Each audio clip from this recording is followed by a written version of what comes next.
Le trafic a repris normalement sur la route nationale numéro 1, près de 5 jours seulement après cette importante érosion provoquée par les fortes pluies qui se sont abattues sur la ville de Kinshasa dans la nuit du 4 au 5 avril 2025. La circulation est désormais rétablie dans les deux sens, en aller comme en retour. Cette reprise rapide est le fruit des travaux d'urgence diligentés par l'Agence congolaise des grands travaux et ses partenaires qui ont permis de stopper et de maîtriser l'érosion à temps.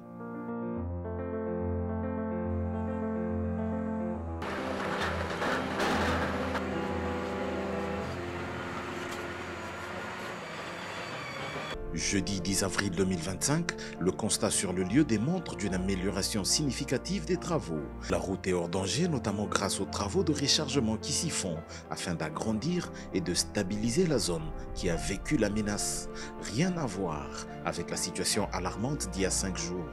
Contrairement aux rumeurs ayant circulé sur les réseaux sociaux, il n'y a jamais été question d'une route complètement coupée. L'érosion a touché la route nationale numéro 1 au point kilométrique 17, précisément à l'entrée de Kassangoulou. Le directeur général de la CGT, l'ingénieur Nico Nzaou, s'était personnellement rendu sur terrain pour évaluer la situation et lever avec ses équipes les meilleures des options dans l'intérêt du trafic sur cette route hautement stratégique et pour Kinshasa et pour le Congo central. Comme vous pouvez le voir, et le travail effectivement il se poursuit, mais nous avons le plaisir de vous annoncer et de vous montrer que les deux bandes de circulation sont tout à fait effectives.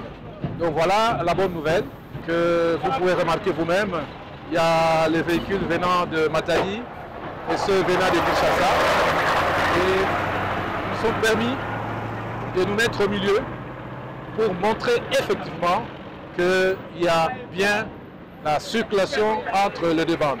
Les travaux se poursuivent malgré la reprise du trafic.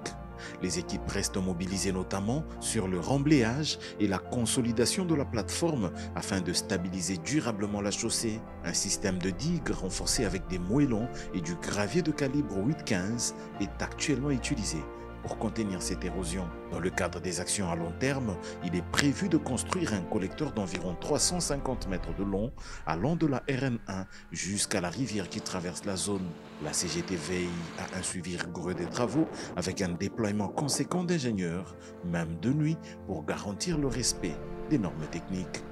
Selon les estimations, autour de 60 camions de matériaux, voire un peu plus, ont déjà été déversés sur le site pour freiner l'avancée de cette érosion.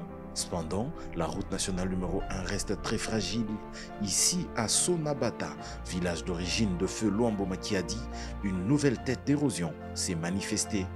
Elle avance en direction de la route et peut l'atteindre à tout moment. La mission de contrôle de l'Agence congolaise des grands travaux a décidé d'une intervention en toute urgence, ici aussi.